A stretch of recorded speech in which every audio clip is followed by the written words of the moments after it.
belief that the attack on him at a rally in Pennsylvania had changed the election campaign entirely. People across the country in different walks of life, he's told the Washington Examiner, and different political views have called him, and he notes that he was saved from death because he turned from the crowd to look at a screen. The reality is just setting in, Donald Trump has told the newspaper. I rarely look away from the crowd. Had I not done it in that moment, well, we would not be talking today. It's 19 minutes. Great. The man's been charged with 2 counts of murder over the deaths of 2 men whose remains were found in suitcases at the Pickens Suspension Bridge in Bristol last week. Aruna Ayanga, our correspondent, is here in the... What reason have we got as a people are going to win? What precedent has ever been set to make us think we're going to win? It's continuous disappointment. I thought we were going to win in 2006. I thought we were going to win tonight, and yet again, it didn't come. But what would be your message to the England squad? After we lose, right, we go again. Every time. And simply wounding 2 others, that in itself shows that there was a failure in security. The King has sent his heartfelt sympathy to the England men's football team after they lost a second successive European Championship final. Gareth Southgate's side were beaten 2-1 by Spain in Berlin last night, meaning their decades-long wait for a major trophy continues. In his message, the King urged them to hold their heads high for reaching the final. The Prime Minister said they'd made the country proud. Sports correspondent Andy Swift was watching the action in Berlin.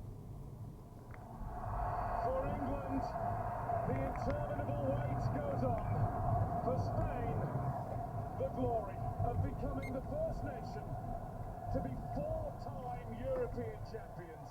We fell short, admitted an emotional Gareth Southgate. The England manager praised Spain as the best team in the tournament, but said when you're as close as his side had been to the trophy, you have to take your chance. After 8 years in charge, he added it wasn't the right time to talk about his future. Yeah, I understand the question, of course, but I think I need to speak to the right people, and we'll go from there. There's what's right for the team, there's what's right for me. Lots of things to consider. His team fell behind early in the second half to a goal from Nico Williams. Briefly, they threatened yet another dramatic comeback when substitute Cole Palmer equalised with less than 20 minutes left. But Mikel Oyarzabal's late winner extended England's 58-year wait for a major men's trophy.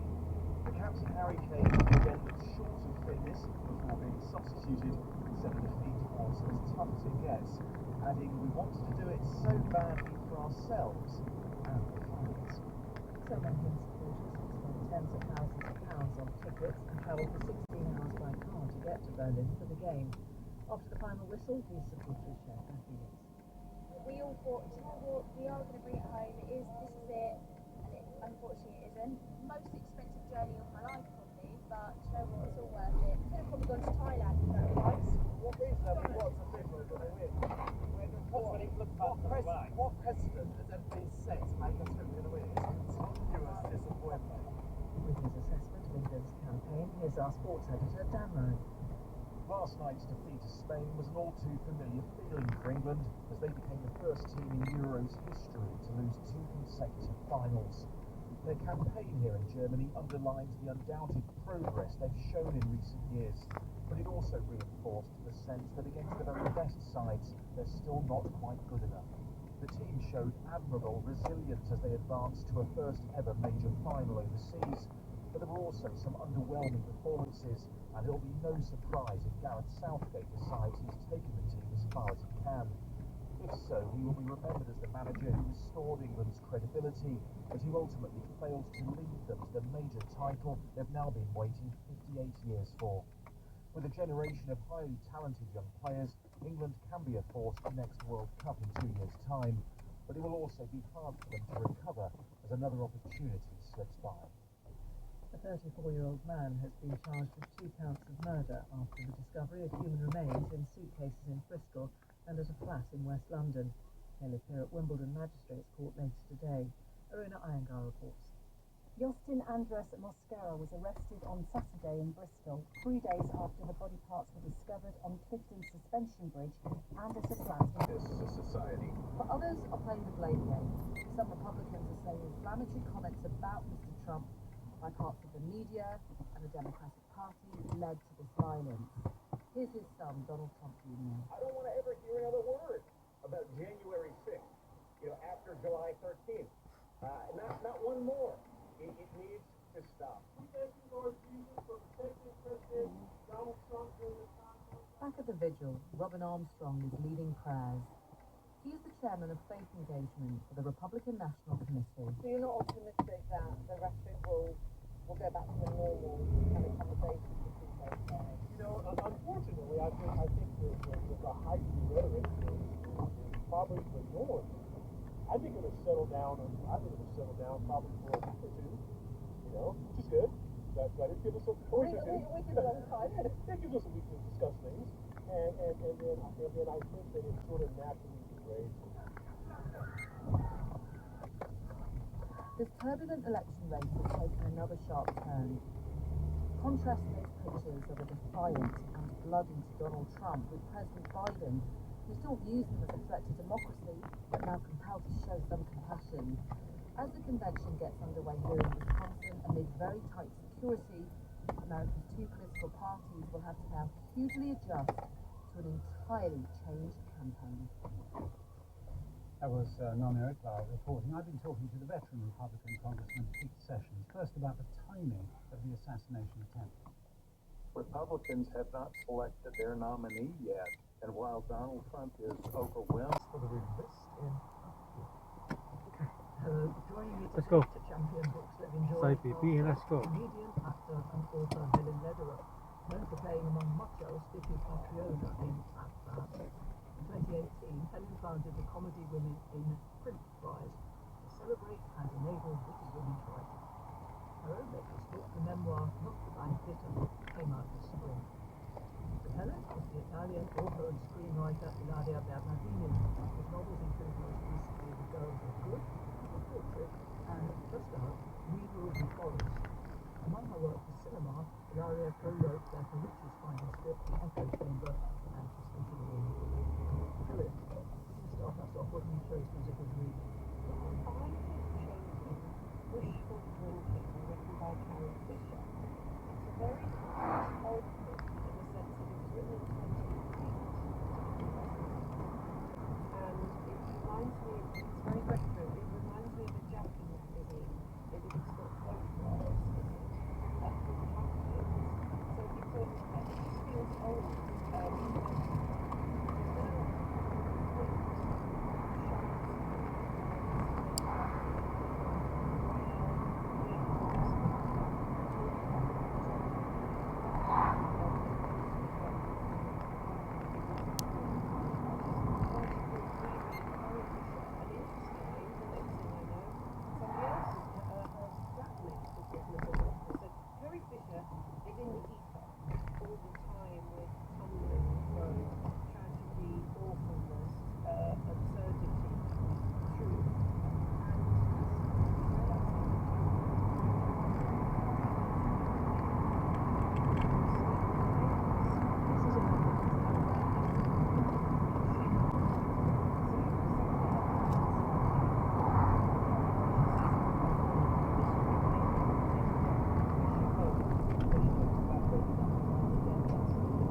not because of Star Wars, which I have seen, but to which I am massively indifferent.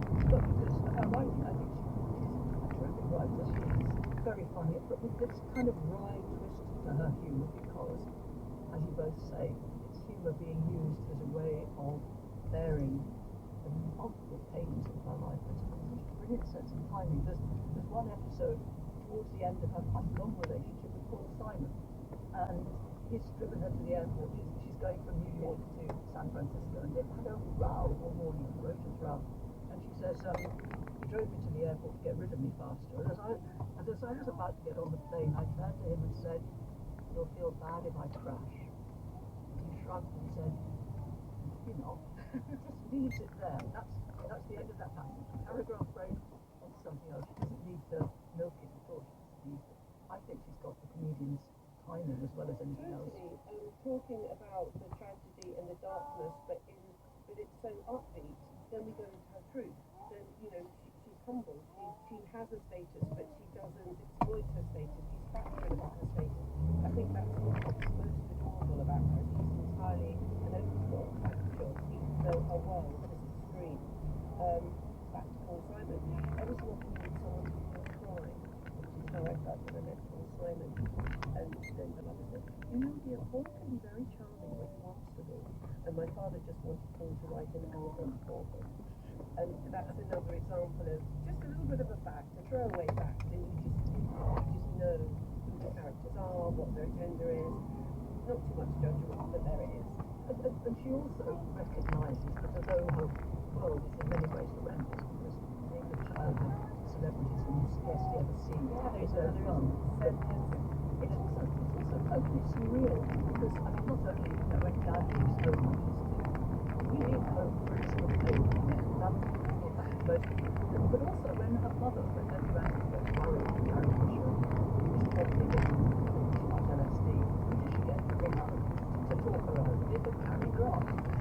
And then she meets him, and she meets this person who's given her free talk downs about various drugs, and she doesn't really know what this is about, which is so like life. They just said hello, and then they moved on. We're talking about Wishful Drinking by Carrie Fisher. What a thing to a good read on Radio 4. I'm Harriet Gilbert. My guests today are Helen Lederer and Ilaria Bernardini. Ilaria, over to you for a change of tone with your choice of good read.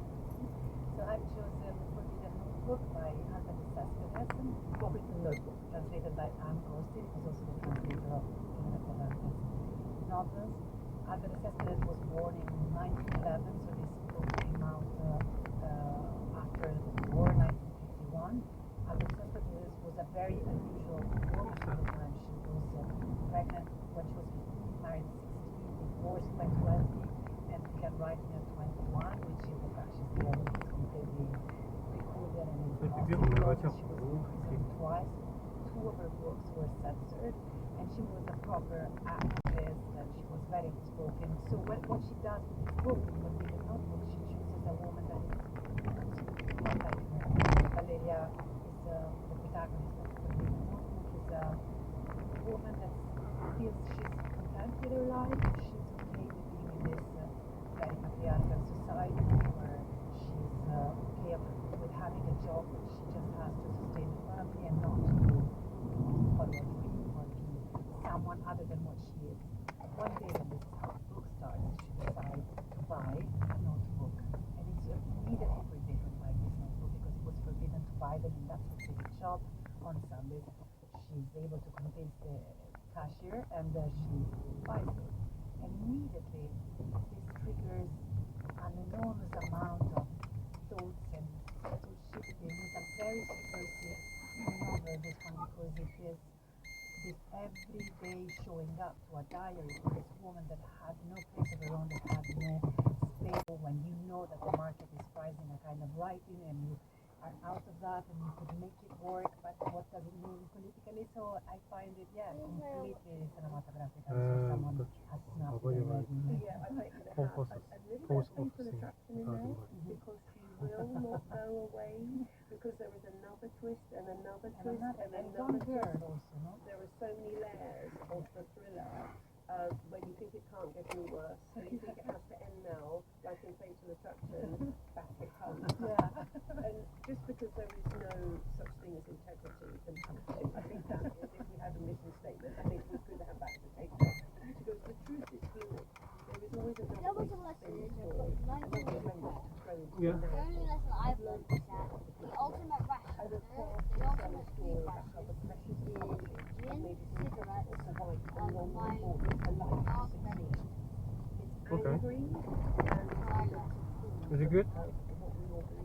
What's Good food, you mean? the default, which is raising the What food? who's What? got the right to write about what. Dark You red have your and Chinese cheese. American writer writing What are they for for? a white I American was writer. about to say which Dark is red better. and I also cheese. feel They just I said can't that's the remember best. your They just sister, said and that's she's a lunch. super scientist. None. She's selling her I whole assumed that would be sustaining. use the current tools. But if you really want to get it, I thought, why don't you just eat sandwich?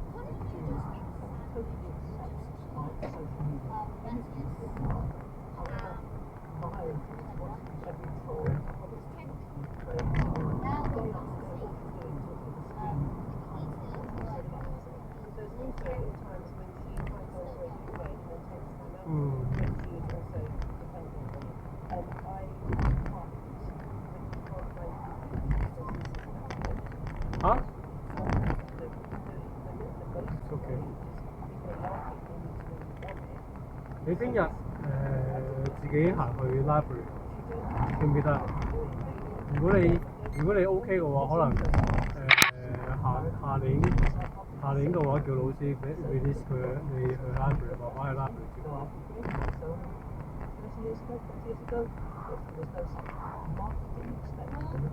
嚇？You found your wallet? Where is it? In the what? Okay.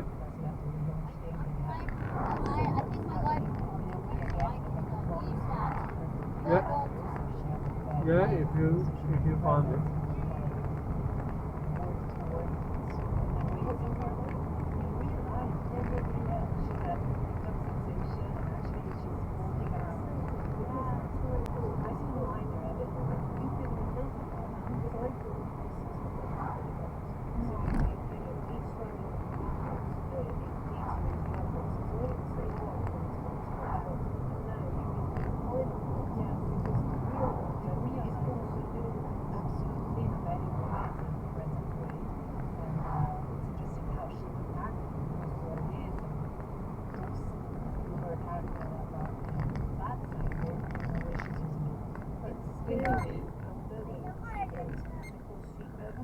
西邊邊好多嘢講，西邊邊好多嘢講。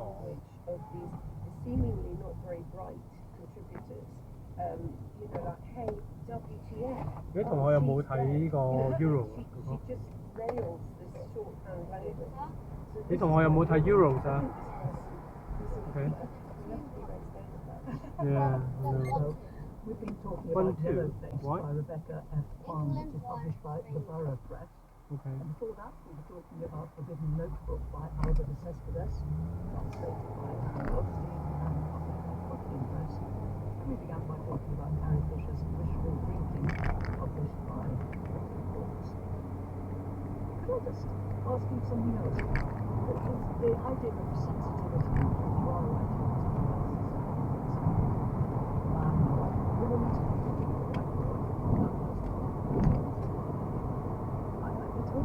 Is England considered the home team? England considered as the home team?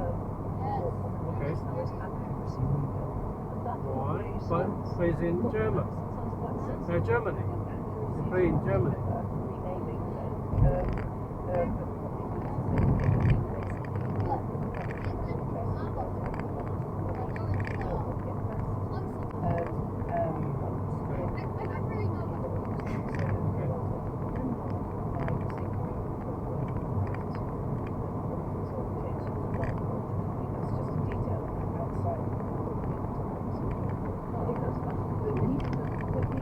哥，你尋日咧將你個 laptop 擺咗喺 sofa，你搬咗個 laptop 喺個 sofa，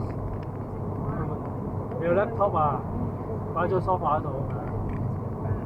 sai più film mangiolò le va bene.爸爸我唔知啊，爸爸將佢擺上嚟間房，OK。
Facing modern men. Plus, it's in me. So if we spend too long discussing action feelings, I'll probably ask him a question about Jeffrey Norcott's back. Jeff Norcott working for this club. It's possible. Do you know, your accent just made me think that was true. On Radio 4 and BBC Sound. Continues this Wednesday night at 6:30.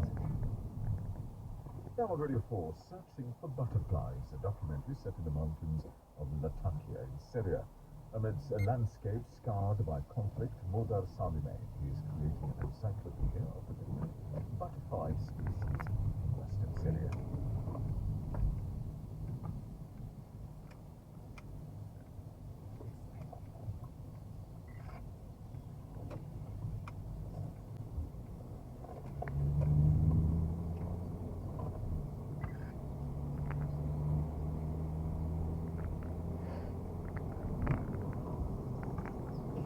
Photos for a flower.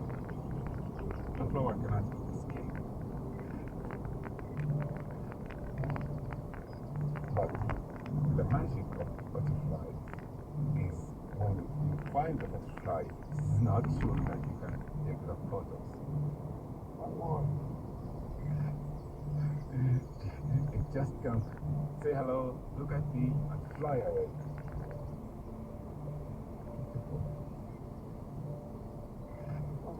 God, photo artist. Hello. I'm creating a list or an encyclopedia of different butterfly species in Syria.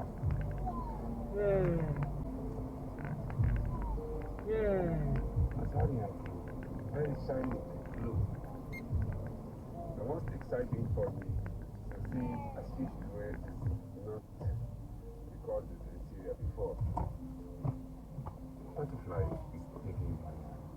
Why are Baby happy? Eating your brain. Butterflies don't like. Oh, stop! You know. I lost it. Who? No. I thought you know, I said.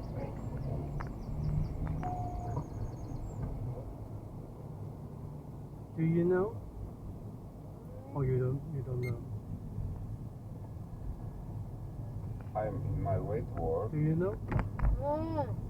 You don't know. This time when we have electricity at my place, so now we can hear noise of the machines working. When there is electricity, there is noise everywhere. Everybody uses electric machine because electricity will be out soon.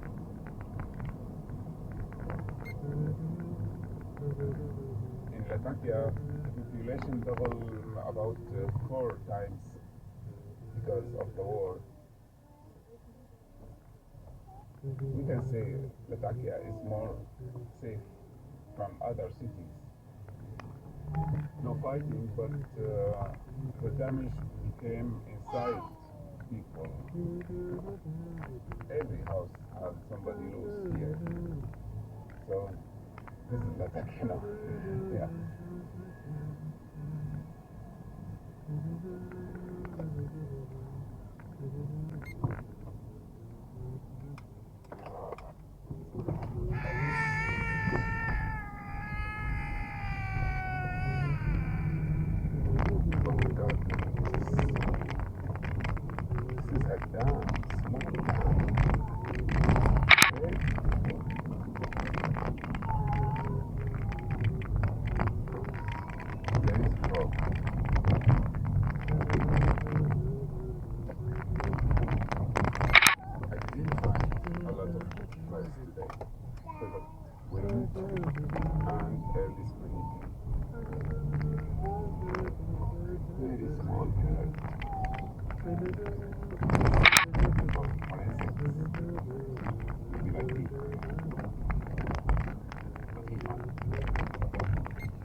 I thought that I will spend my life painting. I was planning to go outside, show my work, but when the war came to Syria, I thought it was my chance to paint what I see. But it was not a good idea. It changed me from inside. Maybe. Wow. What is this How many? Try to find it, but it disappeared. Okay. Later at home, I thought maybe it is not a butterfly, and maybe I was dreaming. After years, the memories come back to me. Then I said to myself, it must be real because it is big and huge. Wow, it's beautiful when you think you find a dream and you think it is just a dream. Later you realize that it was not a dream, it was true. Something like this happened to me. For example, sometimes I saw my dead neighbors walking in the street. And I followed this person. It was a woman. I'm sure that she's dead. She's dead. Then I asked my sister. She said, "What? Which one?" When I gave my sister her name, she said, "She's not dead. Her sister is dead." That's why I said often to myself, no. I must be dreaming. I must be dreaming that he will fly fast. And I must be dreaming that this woman is passing by my face.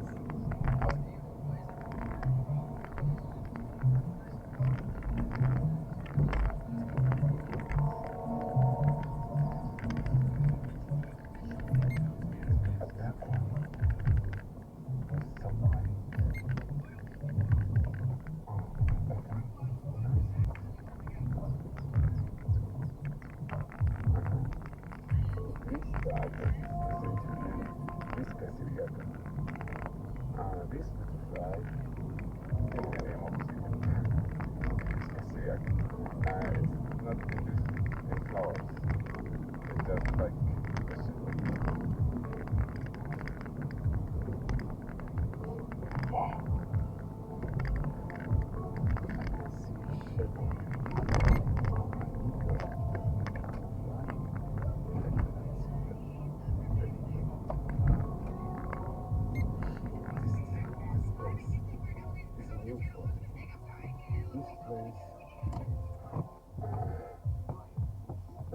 Many times, not where I'm working now, but the area have so many miserable stories of burning forest.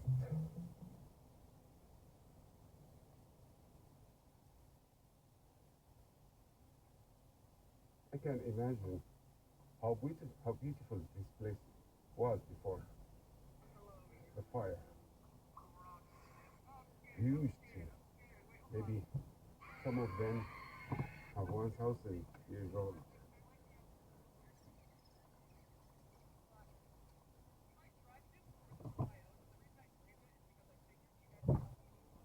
I thought before that war is just fighting and killing. No, it's not fighting and killing. It is hurting. It's making the other feel pain.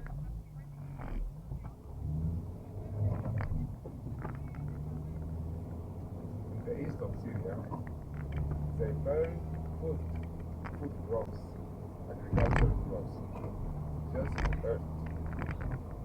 In the forest, it's easy to hide, so they burn earth. They burn all the country. They burn all the country.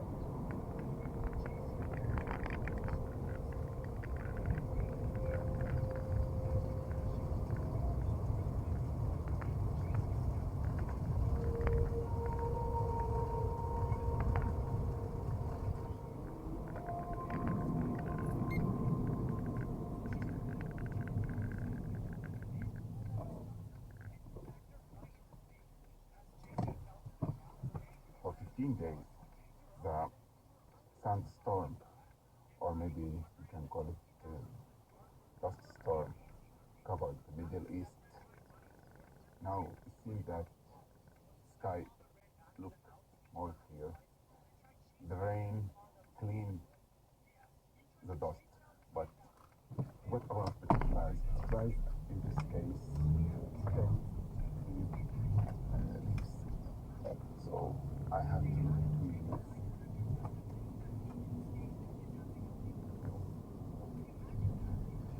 It's a flower.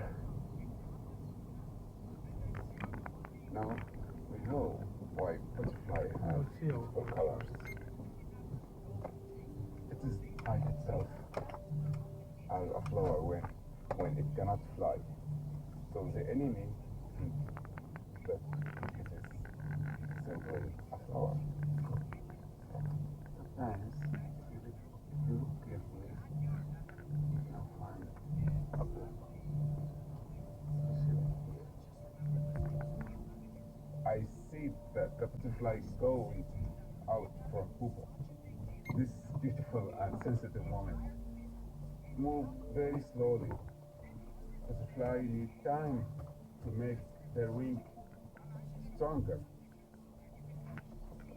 In Arabic we call butterfly farash, being open. Not open. Including from the Prince and Princess of Wales, who said they'd shown teamwork, grit and determination that were an inspiration to all of us, young and old. But now the focus turns to the future, in particular that of Gareth Southgate. He's now been in charge of England's senior team for 8 years. Promoted from managing the under-21 side, he's been credited with changing the fortune of the national team, as well as the culture inside the dressing room. His CV is testament to this: World Cup semi and quarter-final. But results in the big games have eluded him, and as Adrian Charles told the World of One, that has only been by the finest of margins. 2 headers were cleared off the line yesterday. It's tiny margins between joy and despair, between what's seen as utter brilliance and completing competence. And that is mad. Southgate's contract expires in November, and last night he wasn't keen to discuss what might happen next. I think I need to speak to the right people, and we'll go from there. There's what's right for the team, there's what's right for me. With the joint World Cup in Mexico, Canada and the USA only 2 years away, England will want stability as quickly as possible. Fans will be keen to avoid seeing another golden generation of players fail to end their long trophy drought, which for the men's team is now 58 years. While England's defeat will live on in the memories of most fans, for Dan Thomas, the reminder could be a little more visible. He decided to have England Euro 2024 winners putting on his left leg before the match. Mr. Thomas spoke to BBC Radio Wiltshire ahead of the game. Suppose he's flattered instead of punishment if they do lose, and he's not going to cover it up for this year. Are you going on holiday soon where it might be exposed? I am, and it will be exposed. You're Yeah. in Spain, are you? Well, I am. And after the game, despite the result, Mr. Thomas said he didn't regret the decision. Had it on my mind before, so in 2021 when we got to the final, I was close to getting it done and I never did. And then we lost obviously, so I thought this time around, maybe if I get it done we might win. I don't regret it, no matter what. I was fully behind the team and was hoping it was a win, but it was a bit of a gutting feeling for me. Mr. Thomas doesn't plan to have the tattoo removed, and he says that he will instead turn the 2024 into a 2028 when England win the next Women's Euros in 4 years' time. The victorious Spanish side has also arrived home and is expected to head to Madrid, where thousands of fans have gathered ahead of an open-top bus parade this evening. Our correspondent Mark Lowen is in the city. After the glory comes the party. Here on the streets of Madrid, they're preparing for the victory parade as Spaniards gather in their capital to cheer their heroes. The team had a royal welcome from the Spanish king, then were greeted by the Prime Minister, who's been crossed to a stage here in the city centre tonight, where they'll hold aloft their record-breaking 4th men's European trophy. For ecstatic Spaniards, it's a moment to savour. I think it's the first time since 8 years ago that Spain is united again. It feels like everybody knows each other. I was having a friend of Barcelona and Bilbao and Atletico, and it's amazing. They are such young people and accomplishing so many things right now. So it's an honor for the country and for these people. But the joy of victory is also confidence in the future of the national team with their young stars. Lamine Yamal, just 17, and Nico Williams, aged 22, lit up this tournament and showed an increasingly multicultural Spain, both born here to African parents. Spain will now look forward to the World Cup in 2 years' time. But first, the fiesta tonight. Police in Kenya say they've arrested a suspected serial killer who's confessed to murdering 42 women, including his son. At least 9 bodies were discovered in a rubbish dump in Nairobi on Friday. Detectives say the 33-year-old man was in the process of luring another victim when he was detained. Pakistan's government has said that it will apply to the country's Supreme Court to try to ban the political party of the main opposition leader and former Prime Minister Imran Khan. The move to outlaw the PTI has been hailed a blow to democratic norms by the Human Rights Commission of Pakistan. It comes after a week of compulsory release Mr. Khan, although he remains behind bars. From Islamabad, our Pakistan correspondent, Karen Davis. Despite being in prison for more than a year, Imran Khan still whip up politics in Pakistan. He's had a series of successes in the courts. On Friday, the Supreme Court granted his party more seats in the National Assembly. On Saturday, his last outstanding conviction was overturned. But any hopes by supporters that he might be released were dashed within the hour when he was charged in 3 more cases in Lahore anti-terrorism courts. Today's sudden announcement by the government that they would seek to ban his party shows they have no intention of conceding ground to Mr. Khan. The Human Rights Commission of Pakistan warned the government that pushing through such a decision could lead to deeper polarisation in the country, and that demonising parties is a dangerous game. At some point in the future, they could be on the other end of such a measure. There's no guarantee the Supreme Court will agree to a ban. Recently, courts have seemed willing to find rules to pass freedom. Ultimately, most analysts think Mr. Khan is unlikely to be asked for reason. So his relationship with Pakistan politically powerful military figures is a completely cast out.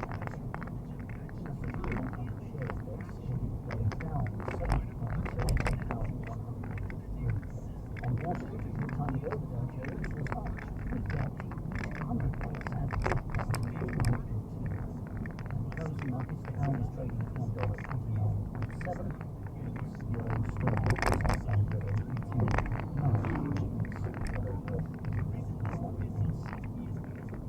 For the first time, scientists have discovered a cave on the moon.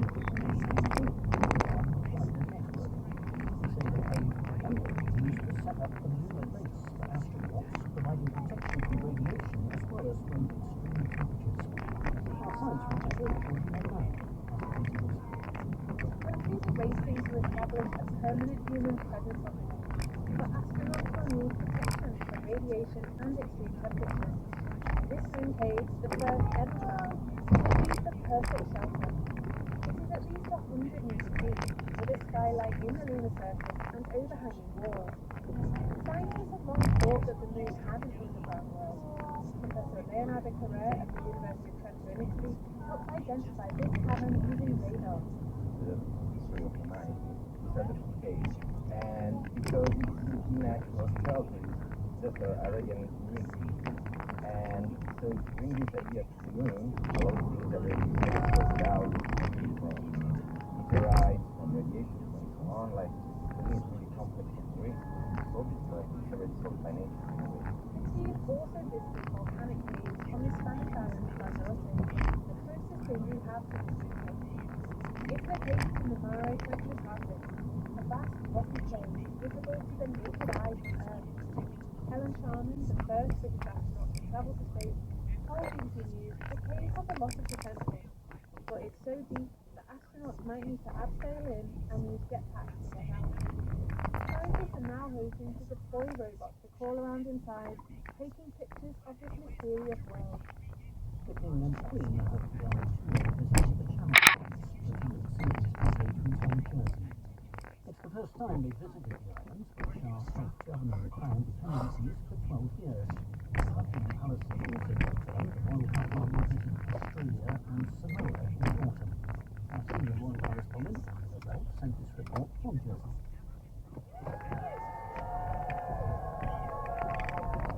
Umbrellas aloft, the King and Queen arrived in Jersey during a French call. Their first engagement, a special outdoor sitting at the Jersey Parliament, was a little dance. This is a visit that has mixed ancient traditions, including a presentation to the King of some locally laid duck eggs, a symbol of sustenance, as the King addressed the outdoor Parliament. This truly is an historic place. Jersey has one of the oldest collections of the Crown, and we are delighted to be here once again to celebrate the special and close relationship which binds us together. At the Jersey Expo, the King and Queen viewed the best the island has to offer in agriculture and fishing. Some frisky Jersey cows raised a royal eyebrow, giggles from the Queen. The fact the King is here in the Channel Islands is significant, as is confirmation that he'll tour Australia in the autumn. They are signs that his health problems have stabilised, and that a bigger, more ambitious schedule is now possible. Tomorrow, the King and Queen will visit neighbouring Guernsey. The former aid worker Simon Bowers, who inspired millions with his unflinching and optimistic accounts of his terminal illness, has died aged 47. Mr. Bowers, the director of the Jersey Overseas Aid Agency, was diagnosed with throat cancer last year and went on to write letters about his illness in his local paper, the Jersey Evening Post.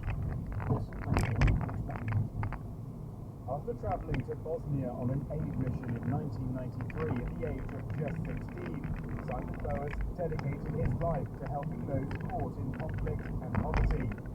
His work was varied and took him to many countries, as he explained in one of his letters, which he read out on Broadcasting House here on Radio 4. I've travelled extensively on 5 continents, some miles or 3 across borders of different community. I've seen airstrikes, rockets, gun battles, the despair of the bereaved and the vacant stares of the ethnically cleansed. I rolled the car, being shot in the leg, before got my teeth out. 8 years ago, he settled in Jersey with his wife, Aurelie. Last September, he was diagnosed with incurable throat cancer, told he had only months to live. Prognosis is not like don't buy any green bananas, but it's pretty close to don't start any worms. His letters to the Jersey Evening Post went viral and were shared online by hundreds of thousands of people. Speaking to the Today programme earlier this month, Simon reflected on his approach to his diagnosis. My life and career have taken me to quite a lot of places where death is much more a part of life than it is for us in the West. And I think that's been really important. I think by kind of realising that it's inevitable actually throws life into perspective, and it helps you enjoy it more and prioritise the important things. Shortly before his death, he received a handwritten letter from the King who praised his courageous approach and his charitable service. Simon Boas died surrounded by his family at a hospice near his home in Jersey. His book, A Beginner's Guide to Dying, will be published in September. A criminal case against Donald Trump, which was holding on to classified documents after his presidency, was thrown out. Trump is joining Republicans at his party's national convention, days after an assassination attempt. Rescue workers on the Spanish island of Tenerife, searching for the missing British teenager Jay Slater, have found a body. The government says it will introduce legislation to make spiking someone's drink with drugs a specific criminal offence in England and Wales.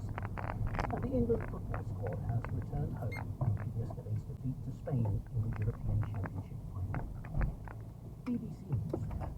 The news this evening was presented by Charles O'Harold. This is Radio 4. Routes down by Stoke-on-Trent. Mark Spears in town. All aboard for a new series of Alexi Sales, Strangers on a Train. Where are you going today? Skegness for an 80s Bangor weekend. Strangers on a Train is all about really just getting on the train and talk to people. He says, no, that is, I'm completely ignorant of absolutely everything. That's why they put me on the radio. I mean, it's a chat show. I don't know who I'm going to be. I'm constantly instructed by an anchor. Really nice. The new series of Alexi Sales, Strangers on a Train, on Radio 4 BBC Sound, starts this Saturday morning at 10:30. Comedy following a new episode of Mark Spears in Town.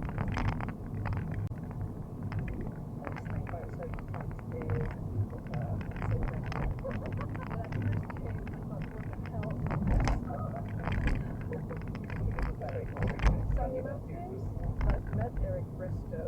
I read Tommy Williams.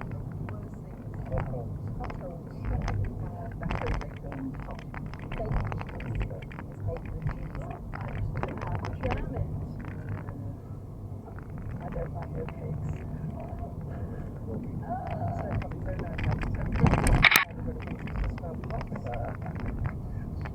Mark Spears in Town.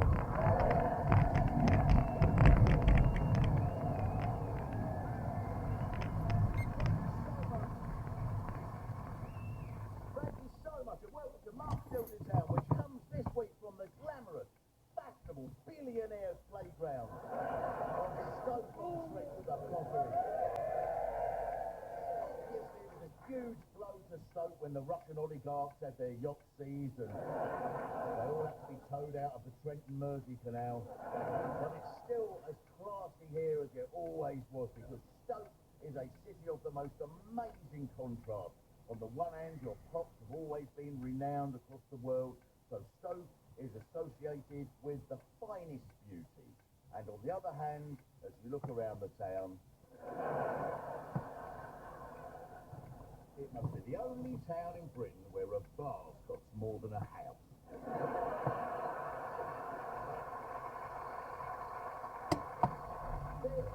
There's a unique layout to all the streets here, and other towns with rows of brick houses and Victorian ones will be a terrace, then a shop, then more houses, and maybe a pub.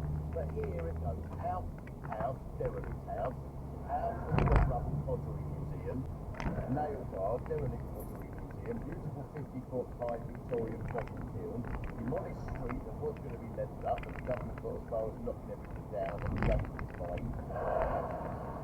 Astonishingly out of place Mercedes-Benz showroom. Derelict house. So many of the shops are shut down here. Hanley is the centre of Stoke, and you can tell it's the financial heart of the city, because all the other areas have boarded up shops, but Hanley has boarded up supermarkets. I looked at clips of Stoke on YouTube. I swear, honestly, the first thing to come up. Stoke, the city with no hope. Hanley, why is it empty? Hanley, don't come here. London, how bad is it? Stoke, drug capital of the UK, and the monkey dust epidemic that has Stoke in its grip. I think you need to market yourself better on the internet. Monkey dust does sound terrible, and loads of people have got addicted. No one outside Stoke seems to have heard of it. So there are millions of drugs around the world, and Stoke, you've managed to discover a new one. But there are lots and lots of books to give a more positive view. So one that I've got here in this little rate book here was called Secret Stoke and Trent. And this is part of a series. Lots and lots of towns have these books. And in the one about Stoke, the first 3 pages are accounts of people who committed suicide in Victoria. And that bit ended, which I'll be honest was a relief. And the next part started, I'll read the exact words. There's a lot of jokes about class, about British imperial adventure, but because Michael Bates is the secretary in Brown House, that's more problematic. But also, this was the era of more prominent gay rights activists in Islamophobia. Were there complaints that the way that the characters were started was No, I never. I mean, I don't think we had any intention of upsetting anybody or whatever. It wouldn't have occurred to me to just go sideways with this. I was doing pantomime. I did a joking pantomime every year, which I thought was very funny. And that was, I would hold up a box, which was also painted green. And I would say, look at that, an Irish Rubik's Cube. Right.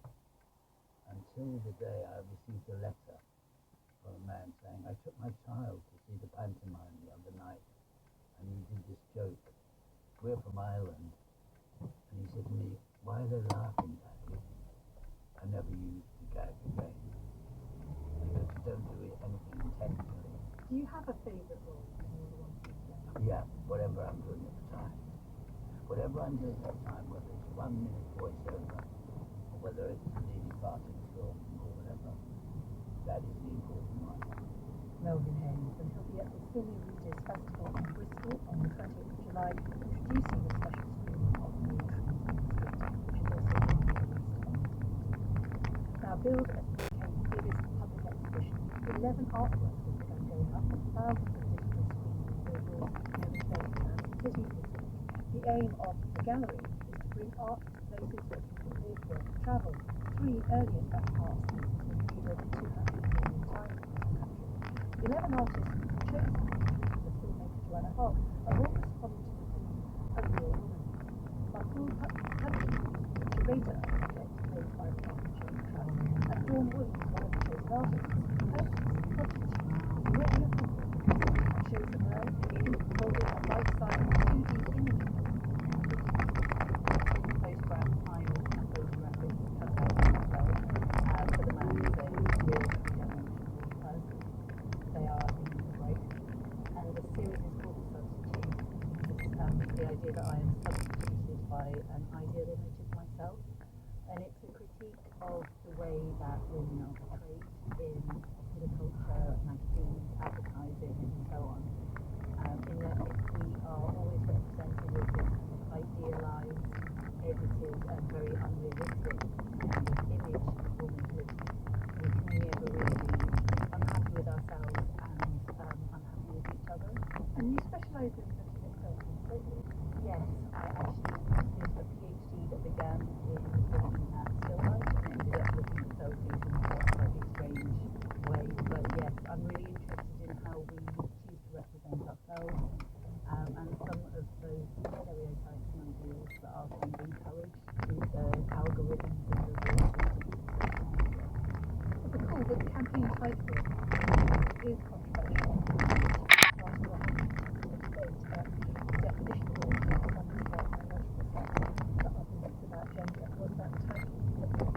It was deliberate in the sense that we wanted to look at Britain's womanhood, but it's not, this isn't a question that's being asked,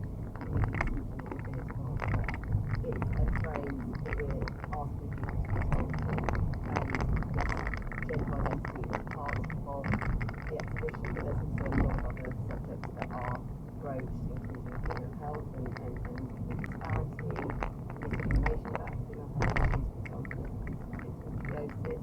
There's works about how domestic experience will impact women's lives in a way that may not impact men's in the same way. So it really is about a broad set of experiences and taking a conversation about all of those. And I need to ask, you include trans women in your works, and there are many who will applaud them. But what would you say to those who are critical of their inclusion on the work? Well, I mean, I think, again, it's all about conversation without wanting to repeat myself too much. It is about different experiences, different opinions, and I think what we're trying to do is open up this conversation so that hopefully people will be open to understanding other people's lives that may be shaped differently than theirs. And Dawn, what impact do you hope for in your work? And I saw a photograph right up near Nature Junction. It is interesting to think of that up there where people might have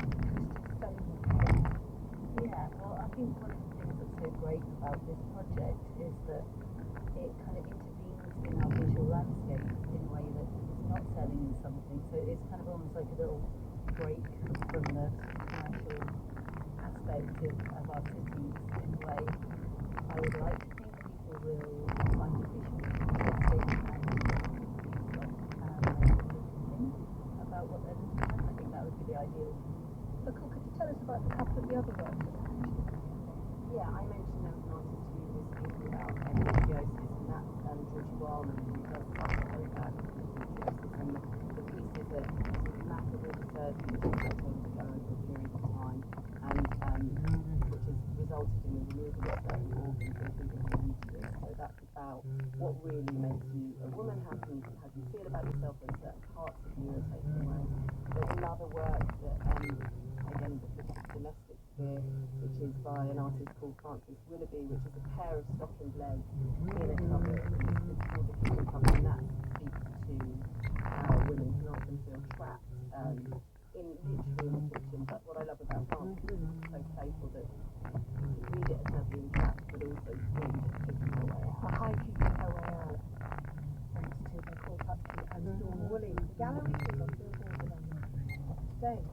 Tomorrow's program from Start How the Sound, Style and Fashion of New York City Studio 54 by this theatre and Sweet Dreams, an immersive art exhibition. Do join me at 7:15. I already logged on and did background. No,你講。要再做翻嗰啲咩 learning diary。A lot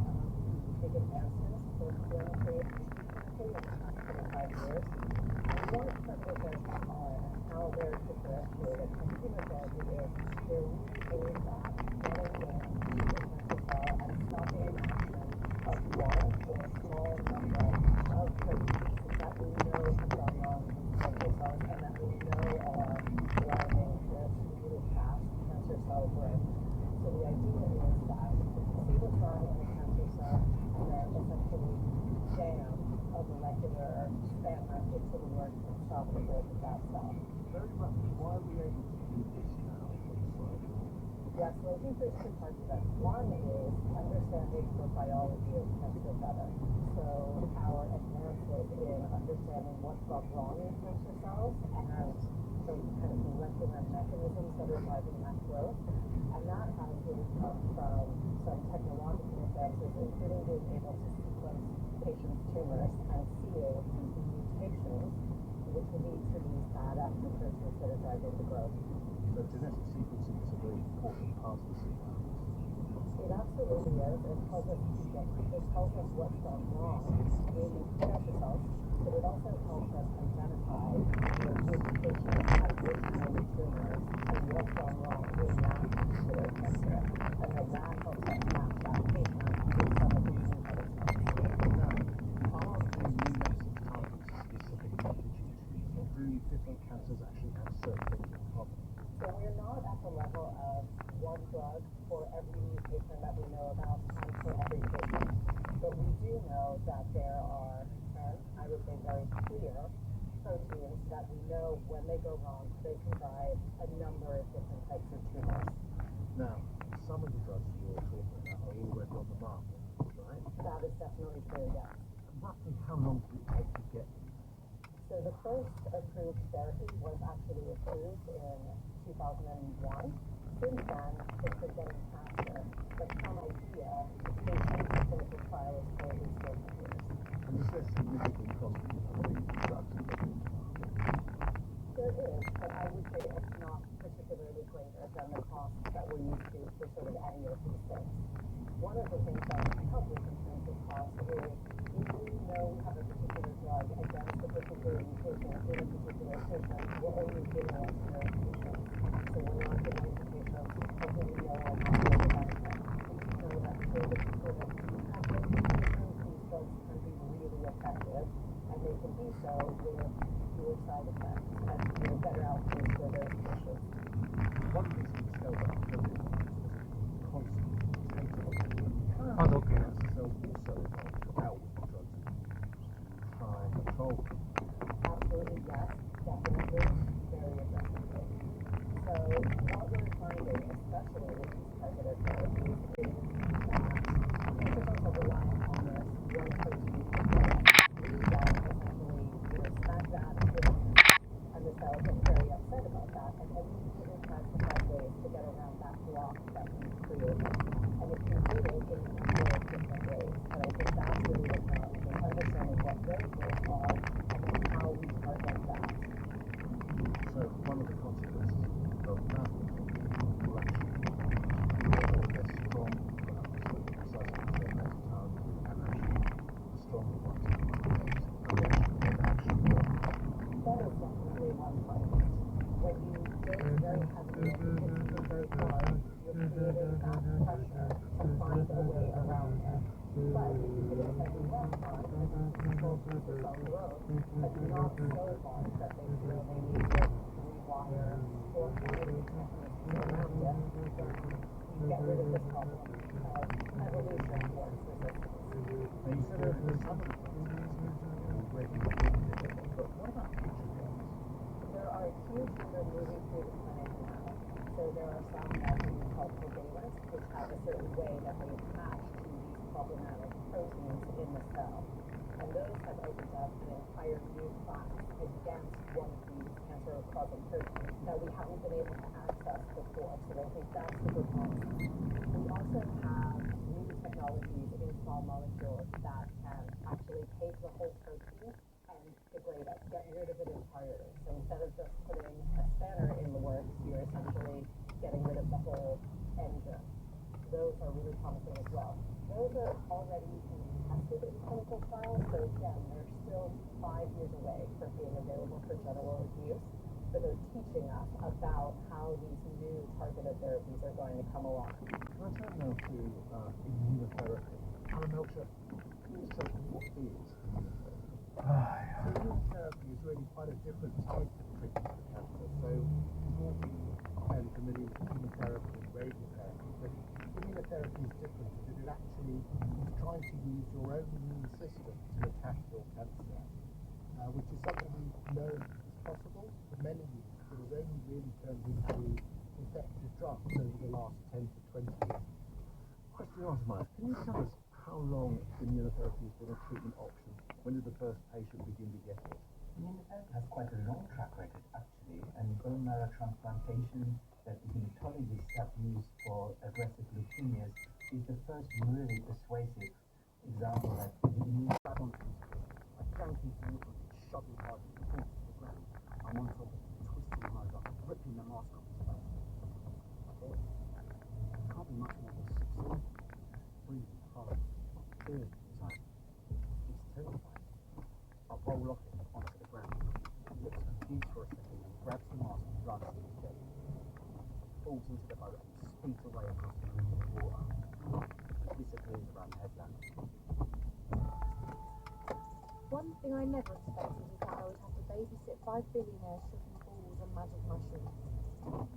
One of them is proud and wrapped in a blanket, staring very closely at a toadstool. It's a funny word, isn't it?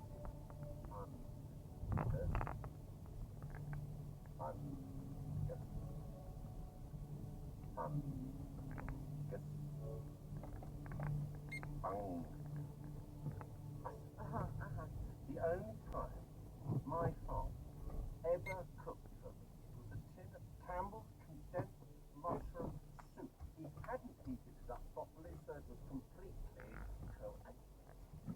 But I was too scared not to eat it. Eventually I managed to get most of it done, and then it all came straight back up again all over the big rug. Lovely. Never made lunch again.